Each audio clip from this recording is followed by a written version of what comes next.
किस गली जा रहे हैं अपना कोई ठिकाना नहीं है। पक्का है यही रास्ता है? हाँ जी हाँ जी।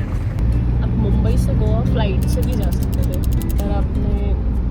पर आप ड्राइव कर रहे हो क्यों? समुद्र के साथ चलने के ये मूल्य चुकाने पड़ते हैं। रास्ता ऊपर का होगा। अब ये नज़ारा देखो, अच्छे से देखो। ये भारत है, देखो, जहाँ पर असीम सीमित से मिल रहा है। असीम आके सीमित से मिल गया। यहाँ कुछ ऐसा है जो मिस्टिसिज्म को प्रमोट करता है। तो इवन जो इस्लामिक मिस्टिसिज्म है उसको सबसे अच्छी ज़मीन भारत में मिली। ये पूरी जो क्लाइमेट क्राइसिस है ना, ये प्रकृति के पुनर्चक्रण के नियम को न समझने के कारण है। एक अच्छे ड्राइवर की निशानी ये है कि वो झटके नहीं देता। जो जितना संयमित रहेगा ना, उसकी ड्राइविंग भी उतनी सहज होती जाएगी। जब रास्ता कठिन हो जाए उस समय पे और ज़रूरी रहता है कि काम की गति एक लेवल से नीचे न गिरने दी जाए। अगली बार तुम बिजली का खंभा बन जाओगे, तो जो चचा खड़े हुए खंभा बन के, बत्ती तब भी नहीं जल रही।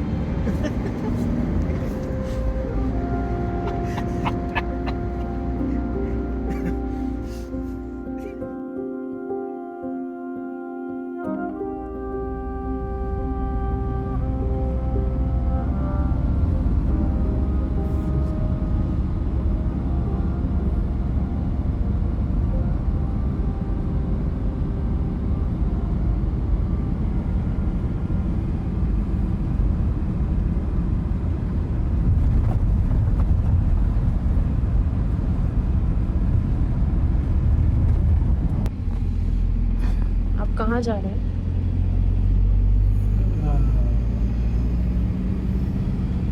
जा रहे हैं।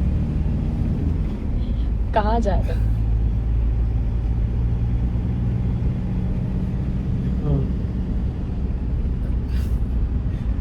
सृष्टि के पहले क्षण से ये यात्रा चल रही है और ये कहीं को जा नहीं रही है, ये बस चल रही है।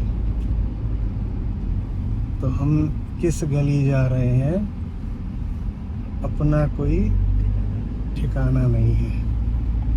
ये कहना बिल्कुल सही है कि जा रहे हैं, ये कहना भी बिल्कुल सही है कि आ रहे हैं,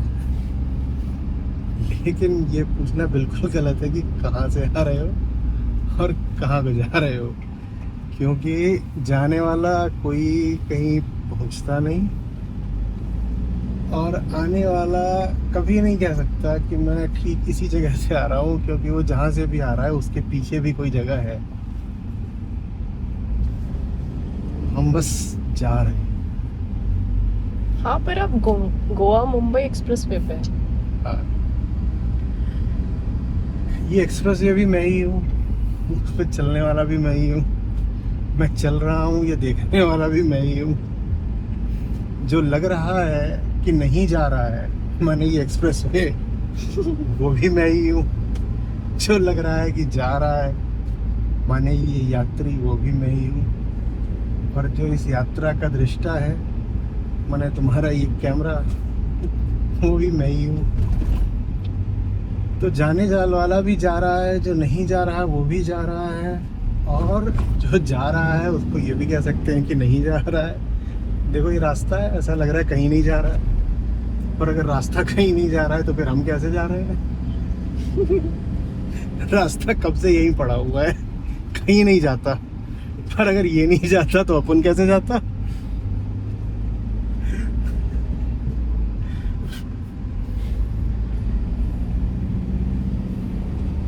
आपको ड्राइविंग पसंद है? हाँ हाँ, क्योंकि इसमें मुक्तेच्छा और अनुशासन की बड़ी बढ़िया जुगलबंदी होती है। अनुशासन ये है कि मैं इस सड़क को तोड़कर कहीं भाग नहीं सकता। अनुशासन ये है कि मोड़ मुड़ाएगा तो मैं मुड़ूंगा। और मुक्तेच्छा ये है कि स्टीयरिंग मेरे हाथ में है और एक्सीलरेटर और ब्रेक और क्लच भी मेरे पास है।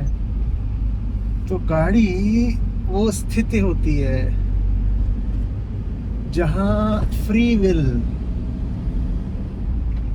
इटर्नल डांस के साथ जुगलबंदी करती है।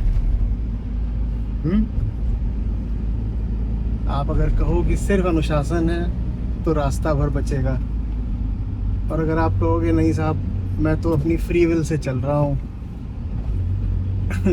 तो गाड़ी रास्ते से उतर के खाई में पहुंच जाएगी।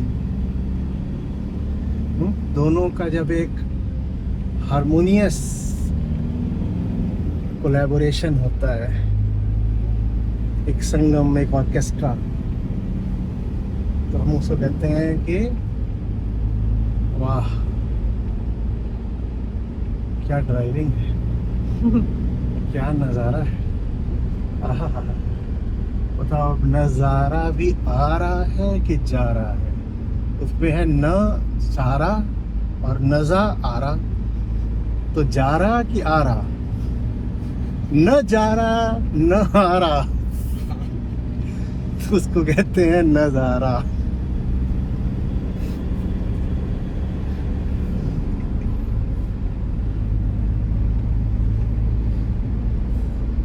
आप मुंबई गोवा एक्सप्रेसवे पे पहले भी आ चुके हैं? नहीं, पहली बार। कैसा है?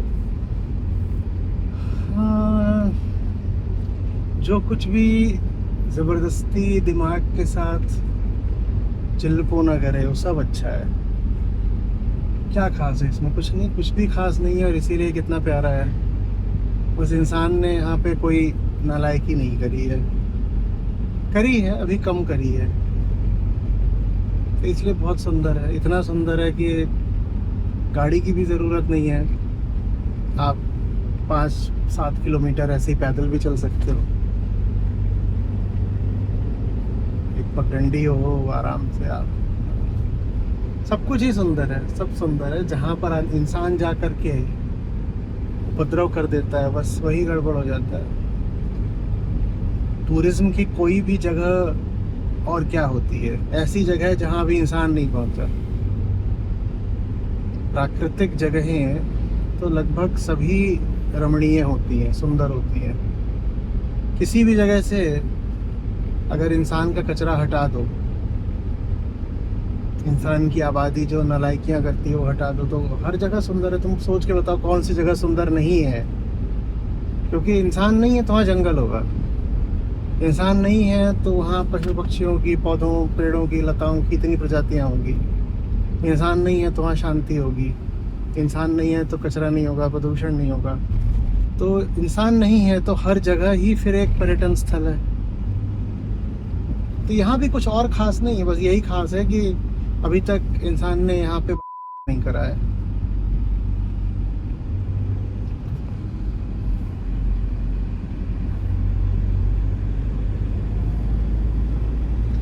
आप मुंबई से गोवा फ्लाइट से भी जा सकते थे, पर आप ड्राइव कर रहे हैं। क्यों ड्राइव क्यों कर रहे हैं? ताकि देख सकूं कि संभव है प्रकृति का अहंकार से अनछुआ होना भी।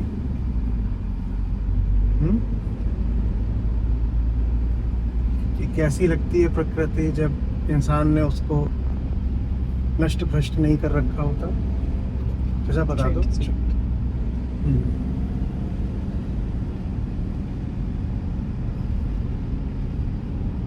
आप इनको चचा क्यों कहते हैं? हरकतें ऐसी। चचा वाली। और क्या, जवान आदमी हो जिसमें थोड़ी त्वरा हो, आग हो,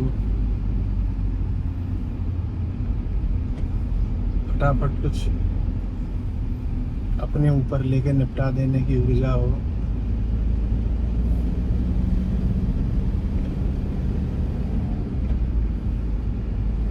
इज्जत में बोलता हूँ ऐसे। इंशाल्लाह डिलीट कर देना, मेरे दिल में इनके लिए बेइंतहा इज्जत है, मैं इसलिए बोलता हूँ।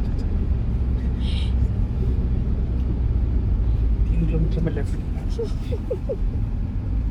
अच्छा मैं एक पूछना चाहता ये देखो ना, जवान आदमी वो चला रहा है, वो वहाँ चाचा की तरह बैठ करके निर्देश दे रहे हैं 3 किलोमीटर में ये left ले कितना लेना। सुंदर है।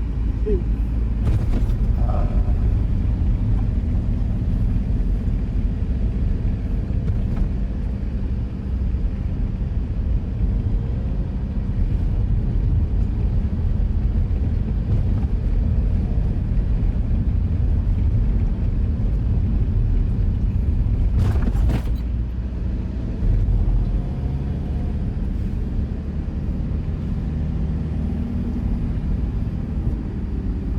मेरा जी एक और चाचा है, चाचा नेहरू। तो मैं इनको पढ़ रहा था तो इन्होंने भी काफ़ी भ्रमण किया है। तो ये लिख रहे थे कि इन्होंने before joining politics, with in the politics भी काफ़ी। और ये कहते हैं जब मैं कश्मीर से गया, कन्याकुमारी गया, महाराष्ट्र गया, तो मुझे एक वननेस दिखी सब में। मतलब I could see some Indianness in every face, चाहे वो तमिलियन क्यों ना हो, कोई कश्मीरी क्यों ना हो, कोई पठान क्यों ना हो। तो मतलब पता नहीं से जब मैं पढ़ रहा था तो मुझे, मैं भी यहाँ लोगों को देख रहा हूँ, आई डोंट फील कि कोई एक इंडियननेस कोई स्पेसिफिक होता है। ये कोई एक बिकॉज एक नेशनलिज्म की वजह से ये विचार आता है कि कुछ ऐसा होता भी होगा कि आप एक वननेस देख पाते हैं। नॉट एक्चुअली वननेस अभी, बट एटलीस्ट इंडियननेस अभी तो मैं कहूँगा, क्योंकि उन्होंने तो इसी कॉन्टेक्स्ट में बोला है। एंड आई ऑल्सो फील कि oneness, I don't know, is a very जो पूरा इंडिक कॉन्सेप्ट है ना, जो कश्मीर से कन्याकुमारी तक सभी मानते हैं अलग अलग तरीके से। There is a truth beyond the body,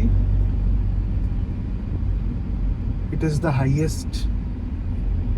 highest possible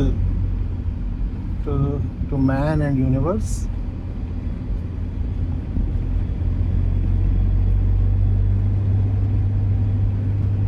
And it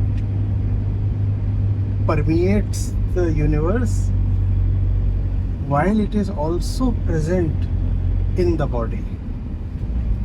इसमें और जो नॉन इंडियन कॉन्सेप्ट है उसमें मूल अंतर ये होता है कि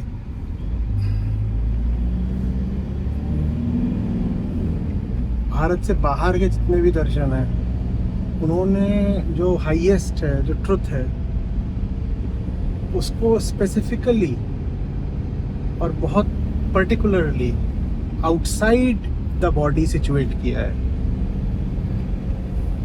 इन द स्काईज। समझ रहे हो? हाँ जी। In the skies. जबकि भारत में अगर अद्वैत दर्शन लो तो आत्मा और ब्रह्म एक हैं, और अगर जो सब द्वैतवादी धाराएं हैं, द्वैत अद्वैत, द्वैत विशिष्ट अद्वैत, उनको भी अगर तुम लो तो कम से कम वो भी इतना तो मानते ही हैं कि जीवात्मा का परमात्मा से मिलन संभव है, कि ये दोनों बिल्कुल एक हो सकते हैं, इनका योग हो सकता है। अद्वैत कहता है कि योग हो सकता नहीं है, योग पहले ही है, और तुम्हें ऐसा लगता है योग नहीं है, इसको ही माया कहते हैं। आत्मा और ब्रह्म तो एक ही है, पर अहंकार और संसार ये दोनों अलग अलग प्रतीत होते हैं, क्योंकि तुम अहंकार बने बैठे हो और यही माया है। तो अद्वैत कहता है। और जो द्वैतवादी दर्शन है, लेकिन वो भी इतना मानते हैं कि हाँ चलो दूरी है, जीव में और ईश्वर में दूरी है, लेकिन वो ये इतना वो भी मानते हैं कि भक्ति के द्वारा वो दूरी मिटाई जा सकती है और एक दिन जो है मिलन हो सकता है, वियोग समाप्त हो सकता है। ये जो बात है ये बाहर नहीं है, समझ रहे हो? चाहे हम ज़ेन में जाएं या ताओइज्म में जाएं, नहीं है वहाँ पे। ये तो ये इंडिक में ही आ गए। ये ज़ेन तो मतलब बुद्धिज्म से ही तो निकला है ना, राइट। तो उसको तो तुम भारतीय ही मान लो। मैं बात कर रहा हूँ जो अब्राहमिक कॉन्सेप्ट है, उसमें ये नहीं है कि there can be any final union of the self with the ultimate, और that the self itself is the ultimate. वहाँ ये नहीं है, बल्कि वहाँ ये अगर बोलोगे तो ये एक तरह की ब्लास्फेमी हो जाएगी। 150 मीटर में राइट। धर्मद्रोह हो जाएगा कि आपने कह दिया कि सेल्फ और जो अल्टीमेट है वो सेम है, तो उसको अपोस्टेसी में और उसमें डाल देंगे इधर। जी राइट। तो और है जो चीज़ कश्मीर से कन्याकुमारी तक सेम लगेगी, वो ये है कि किसी न किसी तरीके से हमको भारत को ये बात समझ में आई कि चीज़ें जो हैं गोल गोल घूम रही हैं, कि प्रकृति जो है उसमें कांस्टेंट चेंज है ऑफ द सेम थिंग। तो एक रिसाइकलिंग चल रही है, एक पुनर्चक्रण जो है वो चल रहा है, ठीक है। तो उसको कुछ लोगों ने ऐसे कह दिया कि भाई जो जीवात्मा है उसका पुनर्जन्म होता है। जो ज़्यादा समझदार थे उन्होंने कहा कि नहीं, जीवात्मा का नहीं होता, लेकिन प्रकृति में जितना कुछ है उसका वो सब कुछ बार बार नए नए रूप रंग ग्रहण कर रहा है, ये पुनर्जन्म है। तो ये जो रिसाइकलिंग वाली बात है, इसके बहुत तरीके के नाम हैं। उसको कभी आप बोल देते हो कि ट्रांसमाइग्रेशन ऑफ सोल बोल देते हो, कभी रीबर्थ बोल देते हो, कभी कुछ बोल देते हो। तो ये भी इंडिक, ये भी एक बहुत इंडिक बात है कि ये पूरा यूनिवर्स जो है, इसमें सिर्फ एक जो मूल कोई तत्व है उसका प्रवाह चल रहा है, और वो जो प्रवाह है वो आपको अलग अलग तरीकों से दिखाई देता है, और उसका जो अलग अलग तरीकों से दिखाई देना है वो भी माया है। अन्यथा आपको सच्चाई वो दिख जाती है कि भाई कुछ अलग अलग नहीं है, जो सारी वैरायटी है, विविधता है, इसके पीछे मूल तत्व एक ही है।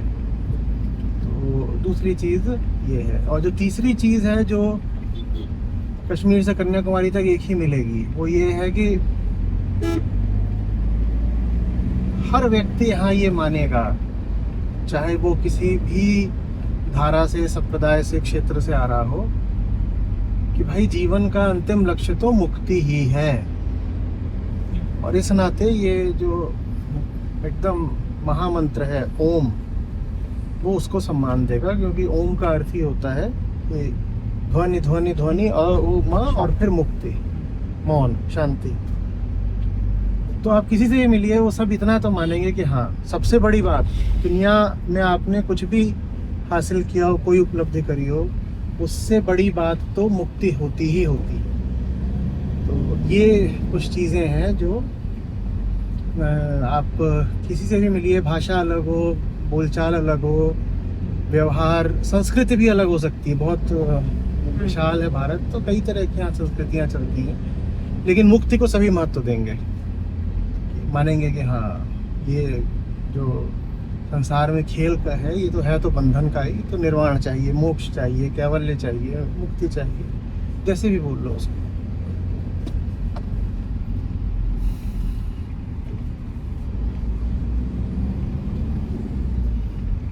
400 मीटर। और ये चीज़ें सिर्फ सैद्धांतिक नहीं होती हैं, इनके बिहेवियरल इम्प्लीकेशंस होते हैं। समझ रहे हो, आम आदमी कैसे जी रहा है, खा पी रहा है, कैसे व्यवहार कर रहा है, ये सब बातें इन 3 चीज़ों से निर्धारित हो जाती हैं जो अभी तुमको मैंने बोली। आत्मा, पुनर्चक्रण, प्रकृति और मुक्ति। आत्मा, पुनर्चक्रण और मुक्ति। कि मुझे पुनर्चक्रण से ही तो मुक्ति चाहिए ना, वही तो है, पुनर्चक्रण है और मुझे उससे मुक्ति चाहिए, क्योंकि कुछ नया नहीं हो रहा है, वही पुराना है जिस जो बार बार जल्दी बताया करो, ये नहीं, वही पुराना है जो बार बार घूम फिर के आ रहा है।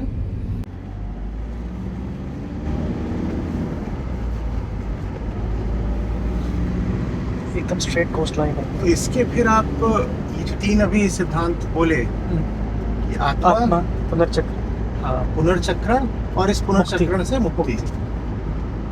तो आप जीते कैसे हो, वो पूरी चीज़ इन्हीं बातों से निर्धारित हो जाती है। इसीलिए आप एक जब भारतीय को देखते हो तो उसके व्यवहार में, उसके चाल चलन में, उसके मन में, उसके कुछ ऐसी बातें आपको महसूस होने लग जाती हैं जो दुनिया के अन्य क्षेत्रों से थोड़ी भिन्न है। और उसी को वास्तव में भारतीयता माना जाना चाहिए। जी आपको दिख जाएगा उदाहरण के लिए कि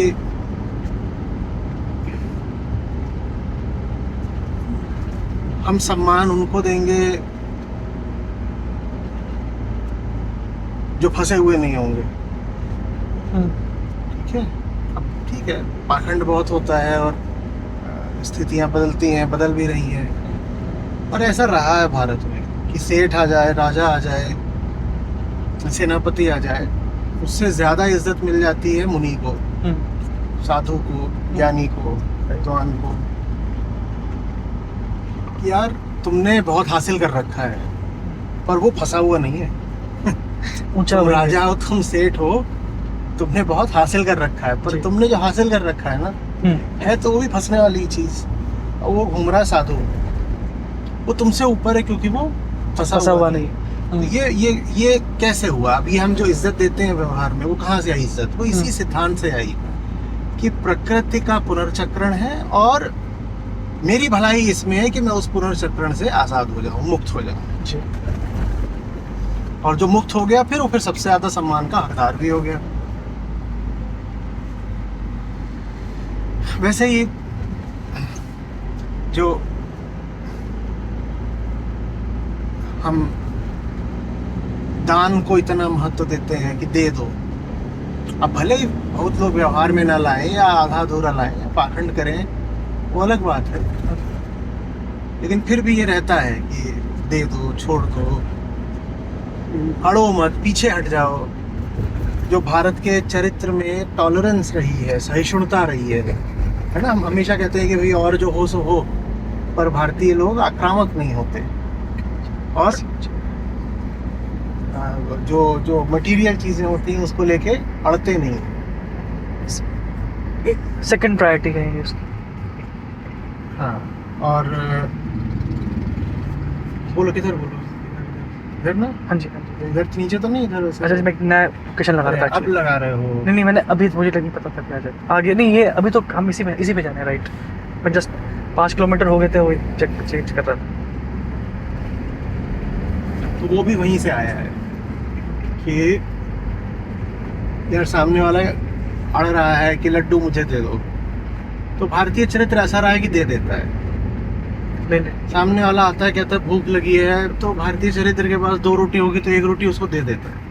अपवाद बहुत रहे हैं, मुझे मालूम है, वो सब आप बिल्कुल गिना सकते हो कि नहीं नहीं नहीं भारतीयों ने भी अत्याचार करे हैं, आप जातिवाद की बात कर सकते हो, वो सब है, लेकिन उन सब के बाद भी कुछ बातें हैं जो, कितना बढ़िया देखो समुद्र खुल गया, बात करते करते करते सागर ही खुल गया, और ये पूरा कोस्ट लाइन है सर। समझे ही नहीं, छोड़। हम बातों का सागर खोल रहे थे, तुम देखो भौतिकता में यहाँ तक गए, कोस्ट लाइन पे।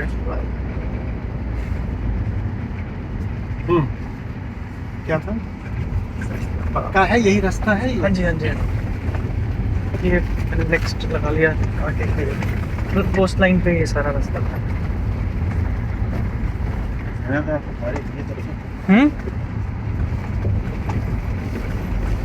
कोई जगह कोई जगह तो सारा दो, इसलिए 5 मिनट में 2 चीज़ें हुई वैसे, कोस्ट लाइन और ये इतना श्योर नहीं हूँ कि ये रोड ठीक है, समुद्र के साथ चलने के ये मूल्य चुकाने पड़ते हैं, रास्ता ऊपर खामन। अनंत के साथ चलोगे तो कीमत तो अदा करूंगी।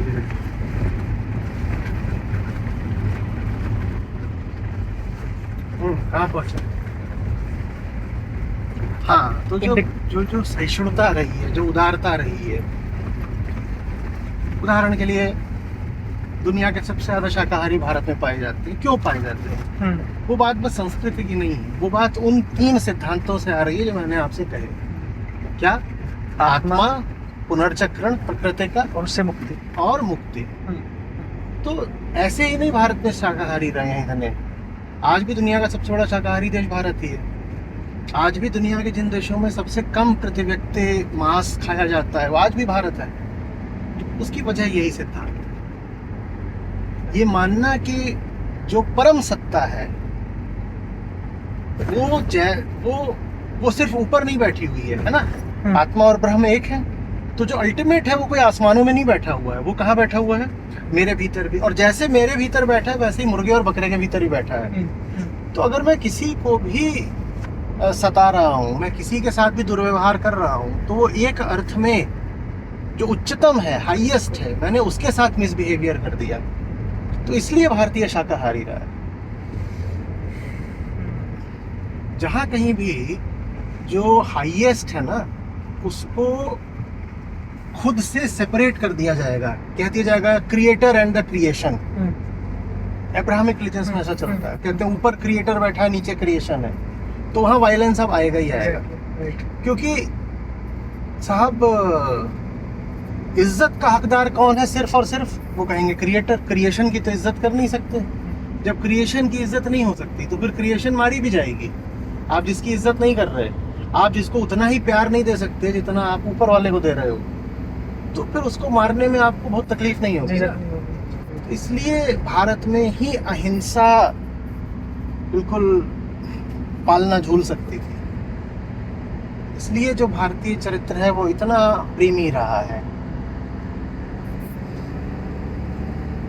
और सबके लिए कि अब चिपको आंदोलन है कि महिलाएं जाके खड़ी हो गई थी कि पेड़ों को काटना उससे पहले हमें काट दो। ये काम भारत में ही हो सकता था। ये वही हो सकता था जहाँ पे ये भाव हो कि पेड़ के भीतर भी वही परम सत्ता है जो मेरे भीतर है। अगर आपने परम सत्ता यहाँ समष्टि में नहीं देखी, अगर आपने प्रत्येक अणु में उसको ही नहीं देखा जो आप में है, चाहे उसको आप आत्मा बोलो चाहे प्रकृति बोलो, तो फिर आप कहोगे ना कि उधर तो जो है वो जड़ पदार्थ है और मैं चेतन हूँ, तो वो मैं उससे श्रेष्ठ हूँ, मैं उसे काट सकता हूँ। मैं कॉन्शियस हूँ और सामने तो सब मटेरियल है, और कॉन्शियसनेस मटेरियल से सुपीरियर होती है, तो सामने जो कुछ भी मैं काट दूंगा। तो ये वेस्टर्न थॉट रहा है और यही क्लाइमेट चेंज वगैरह का कारण है।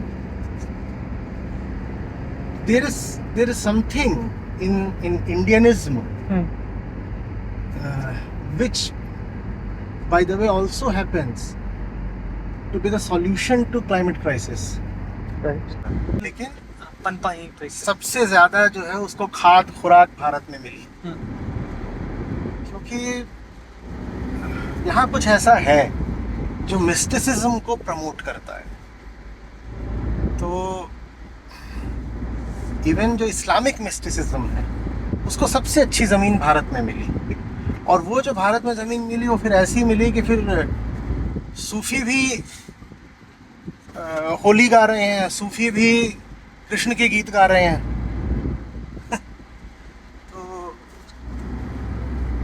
तो किसी एक सूफी की नहीं बात कर रहा, दर्जनों में वो राम और कृष्ण और मुरली की भाषा में बात कर रहे हैं।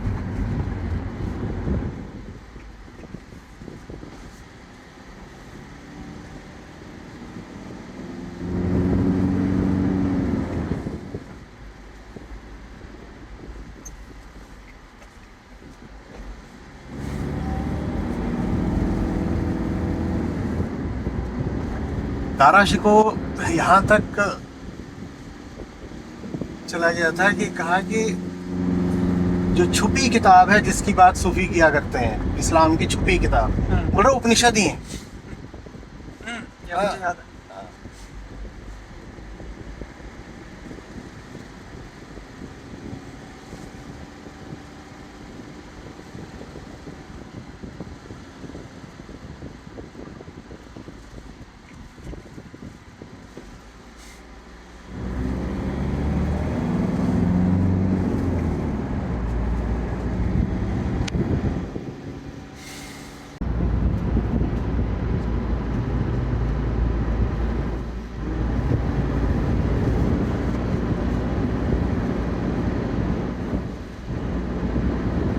अब यहाँ से गुजर रहे हो, दक्षिण में नारियल को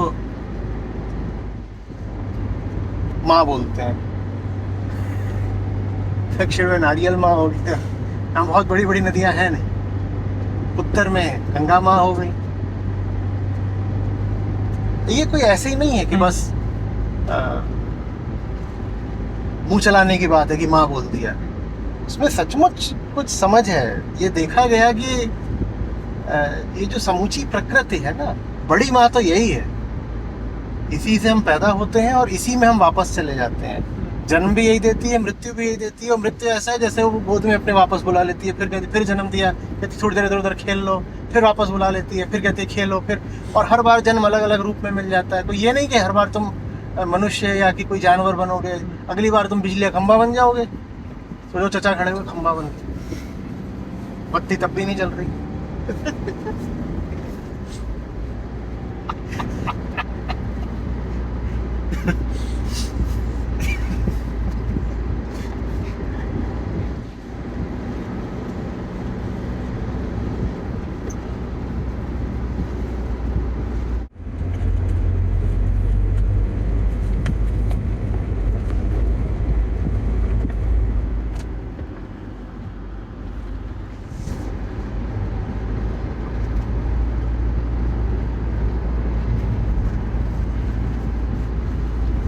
याद आई कि इवन जैसे महात्मा गांधी थे, जब वो साउथ अफ्रीका में भी थे तो वहाँ भी उन्होंने देखा कुछ गलत हो रहा है, वहाँ भी लड़ लिए। और फिर ऐसा नहीं है कि मतलब कि मैं अपने देश में आके लड़ूंगा, कोई नेशनलिज्म की बात है।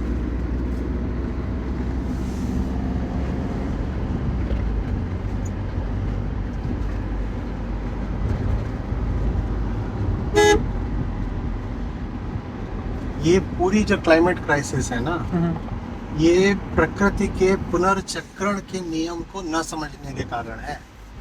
ये सारी इसलिए है कि हम कह रहे हैं कि मैं तो अभी हूँ और मैं फिर नहीं रहूँगा। हाँ तभी तो मैं तो मैं जितना भी कंज्यूम करूँगा मैं करूँगा, ठीक है। आदमी अगर कभी छोड़ता भी है तो उसके लिए छोड़ता है ना जिससे कुछ मिल सके। तुम अगर कुछ छोड़ के चले गए तो आने वाली पीढ़ियों के लिए छोड़ के जा रहे हो। तुम तो मर जाओगे, वो तुम्हें क्या वापस देंगे। तो तुम किसी और के लिए छोड़ो तो छोड़ो, पर तुम आने वाली पीढ़ियों के लिए कुछ क्यों छोड़ोगे। उनसे तो कुछ वापस मिल ही नहीं सकता ना, मिल सकता है नहीं मिल सकता उनसे। तो बस ये बात है कि मैं क्यों छोड़ूं जब मैं जिनके लिए छोड़ रहा हूँ उनसे मुझे कुछ मिल ही नहीं सकता। तो बस ये है बात। और जो प्रकृति के पुनर्चक्रण का नियम है आपको समझा देता है कि बेटा वो जो आगे होंगे वो कोई और नहीं होंगे, वो तुम ही हो। बस तुम पर माया छाई हुई है तो तुमको लगता है कि तुम एक विशिष्ट जीव हो। तुम विशिष्ट वगैरह कुछ नहीं हो। जो तुम हो वही ये पत्ता है, वही ये पेड़ है, वही ये सड़क है, वही पीछे का पूरा ब्रह्मांड था काल में, और वही भविष्य का पूरा ब्रह्मांड होगा। तुम में और इनमें एकदम अनन्यता है, एकदम अनडिफरेंशिएटेड हो। एक बार ये बात समझ में आ गई कि मैं वो नहीं हूँ जो अभी स्थान और काल की सीमाओं से बंधा हुआ इस रोड पर ड्राइविंग कर रहा हूँ। एक बार ये बात समझ में आ गई ना। सड़क भी मैं हूँ, गाड़ी भी मैं हूँ, गाड़ी को चलाने वाला भी मैं हूँ, और जिन लोगों को मैं पार करता जा रहा हूँ वो भी मैं हूँ। नहीं पूरी तरह समझ में आई तो भी थोड़ा सा भी अगर जैसे जैसे जैसे आहट आने लग गई हो, जैसे थोड़ा सा प्रकाश होने लग गया हो, बता दो तो क्या है?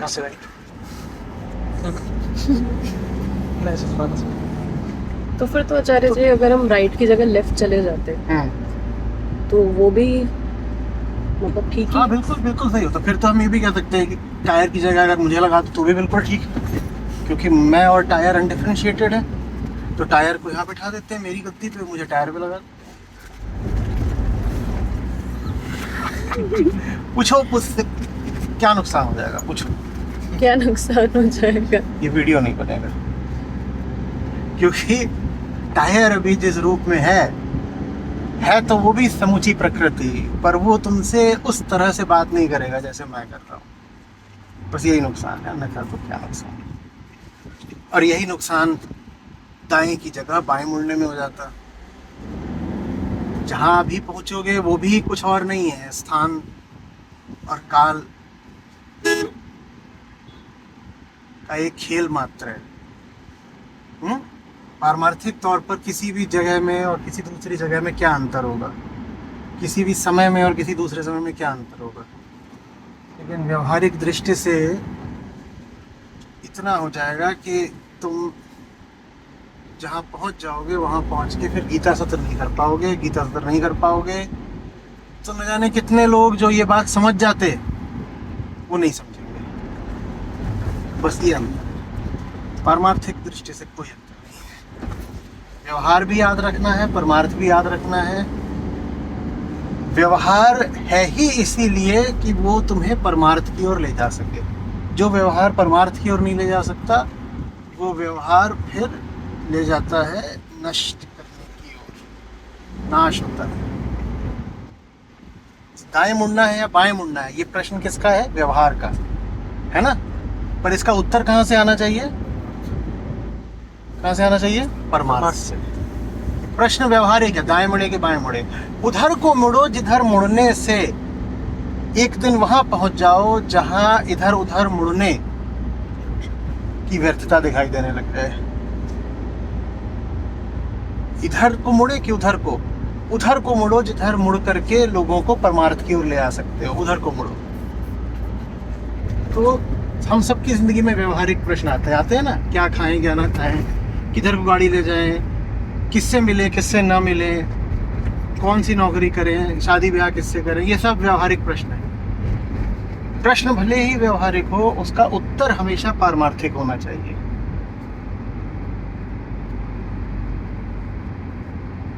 किससे मिले? जिससे मिलने से बंधन कटते हो उससे मिले। ये हुआ कैसा उत्तर? ये पारमार्थिक उत्तर हो गया। प्रश्न व्यवहारिक था, उत्तर पारमार्थिक। तो इसीलिए व्यवहार और परमार्थ दोनों जरूरी हैं। व्यवहार जरूरी क्या है? व्यवहार तो एक तरह की मजबूरी है। शरीर पकड़े हुए हो तो प्रश्न तो सारे व्यवहारिक होंगे ही होंगे, तो वो तो हो गया, वो व्यवहारिक तो तय है। तुम ना भी चाहो तो भी व्यवहार में ही जीना है, लेकिन मात्र व्यवहार में नहीं जीना है। जितने भी व्यवहारिक मुद्दे हों उत्तर परमार्थ से पूछ कर देना।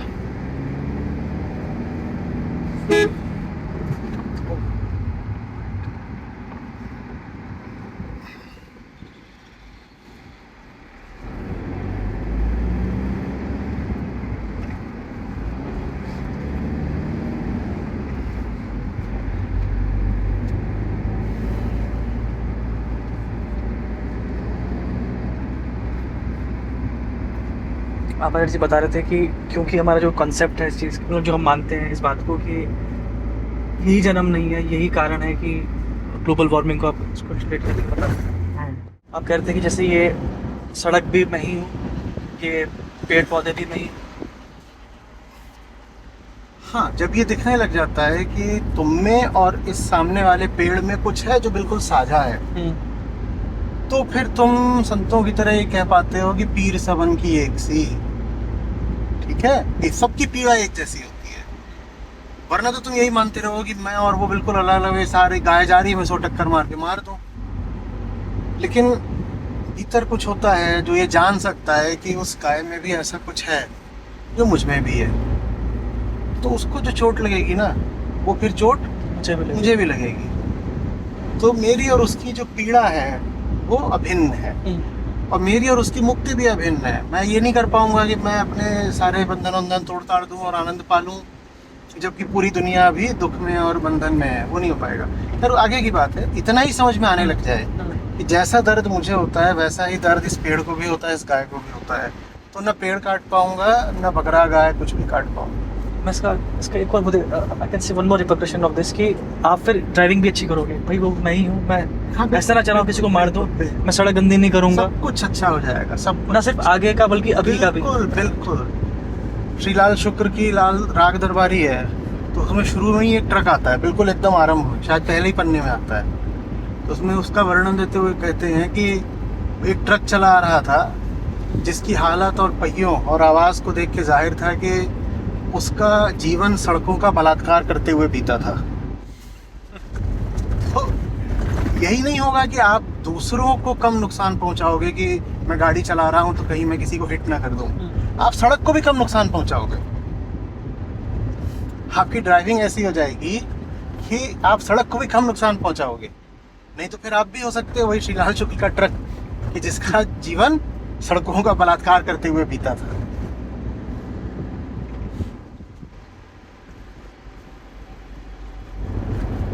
मैं जब बैठा होता हूँ पीछे, तो जो कोई और ड्राइव कर रहा हो तो उससे हमेशा कहता हूँ गाड़ी ऐसे चलाओ कि पीछे वाले को कम से कम पता चले कि गाड़ी चल रही है। चलो कुछ तो फिजिकल लिमिट्स होती हैं, अब गड्ढा है ही, रोड एकदम ही गड़बड़ है तो टायर उसमें पड़ेगा, तो कुछ तो होगा, पर उसको मिनिमाइज करो। एक अच्छे ड्राइवर की निशानी ये है कि वो झटके नहीं देता, वो बहुत ना तो एक्सिलरेट करता है ना बहुत ज़्यादा ब्रेक करता है। उसका एक्सिलरेशन भी स्मूथ होता है और उसकी ब्रेकिंग भी स्मूथ होती है।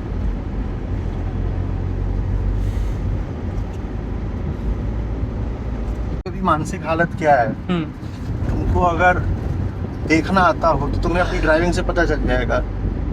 तुम अगर बहुत एक्साइटेड हो तो तुम गाड़ी को बिल्कुल कुदा मारोगे। जो जितना संयमित रहेगा ना उसकी ड्राइविंग भी उतनी सहज होती जाएगी।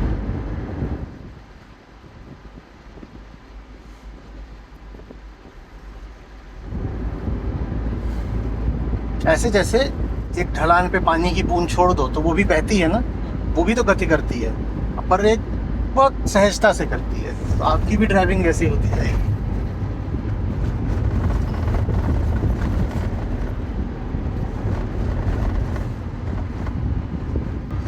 मैंने अभी कुछ समय से एक चीज़ ऑब्जर्व करी है कि अनग्रेटफुलनेस और मेहनत में एकदम डायरेक्ट कोरिलेशन होता है। अगर आदमी अनग्रेटफुल है ना तो वो मेहनत ही नहीं निकलेगा। और मुझे लगता है वो ज़रूरी भी होता है, क्योंकि मेहनत तो मतलब दुनिया का दस्तूर है, आपको करनी पड़ेगी। तो आपको नहीं करनी तो आपको जो चीज़ आपको मिली है उसके खिलाफ अनग्रेटफुल होना ही पड़ेगा। हाँ, पर तुम सिर्फ उन लोगों की बात कर रहे हो जिन्हें कुछ मिला है। असल में तुमने जिस कैटेगरी की बात करी है उस कैटेगरी के लिए तुम्हारी बात शायद सही है एकदम, लेकिन उससे कहीं ज़्यादा बड़ी कैटेगरी उन बेचार होगी है जिन्हें कभी कुछ मिला ही नहीं। समझ रहे हो? या मिला भी है तो उनको जेन्युइनली नहीं पता है कि उनको मिला है, तो वो क्यों मेहनत करें? वो तो कहते हैं कुछ मिला तो है नहीं तो हम हालत ही कर लेते हैं। पर जिनकी तुम बात कर रहे हो उनके कॉन्टेक्स्ट में हमारे बात बिल्कुल ठीक है कि आपको अगर पता भी चल गया है कि आपको मिल रहा है, या कम से कम मिलने की पूरी अपॉर्चुनिटी है, आप ले नहीं रहे हो, आपको पता चल गया है, उसके बाद भी आप अगर मेहनत नहीं कर रहे हो तो आप सिर्फ अनग्रेटफुल हो। हाँ, मतलब जैसे तथ्यों को जुटलाना, आदमी आमतौर पे जिसको वो तथ्य देखना ही नहीं चाहेगा। उसको अगर जब तक उसको चिल्ला के ना बताया जाए कि देखो तुम्हें ये दिया गया है, बताया जाए। और एक और भी उसमें कई बार पक्ष होता है कि कई बार आपको जो मिला होता है, जिस अर्थ में तुम मिलने की बात कर रहे हो, वो ऐसी चीज़ होती है जो वैल्यू नहीं होती। जिसको आप वैल्यू कर ही नहीं रहे होते हो, या जो आपने कभी मांगी नहीं थी, आपकी डिज़ायर नहीं है, कुछ ऐसा मिला है।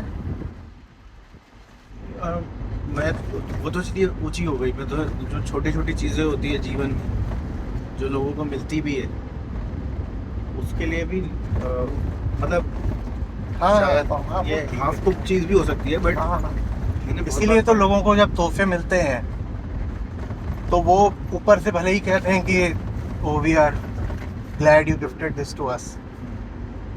जो भी होते हैं ना, पार्टी, उत्सव, शादी ब्याह, वहाँ पे इतने सारे गिफ्ट आते हैं, सबको थैंक यू किया जाता है, लेकिन उसके बाद जब अनरैपिंग होती है तो यही तो आता है, ये दिया ही क्या, इसमें क्या रखा है। क्योंकि अगर ये मान लिया कि कुछ दिया है तो वापस भी देना पड़ेगा। हाँ, बेईमानी है। मैंने क्योंकि बार बार जितने भी लोगों के साथ मैंने काम किया है, मैंने पाया यही है कि ना काम करने का तर्क उनका यही होता है कि हम इतना क्यों करेंगे, हमें इतना थोड़ी मिला है। वो रहेगा।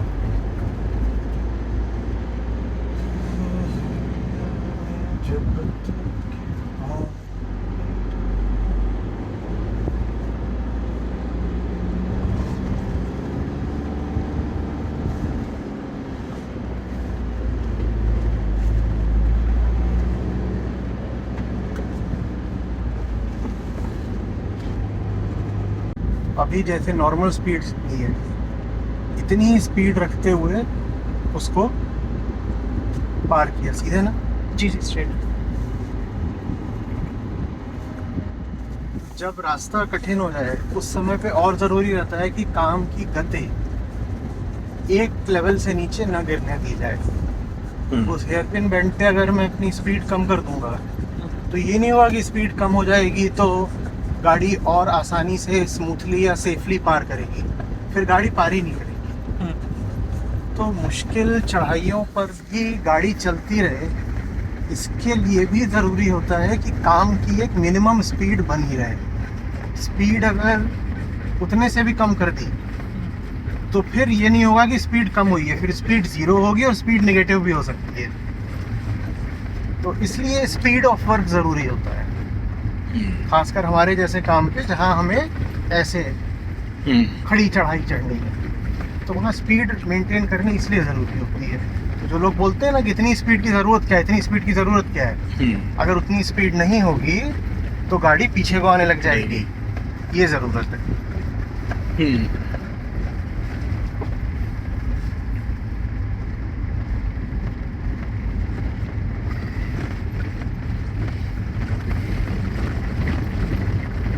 पक्का है चाचा यही रोड है? हाँ ये वो एक्चुअली बता रहा था कि ऐसे जाओ तो पहले कोस्ट लाइन वाली और ये तो लग नहीं रहा मुझे कि आगे भी ठीक होने वाली है।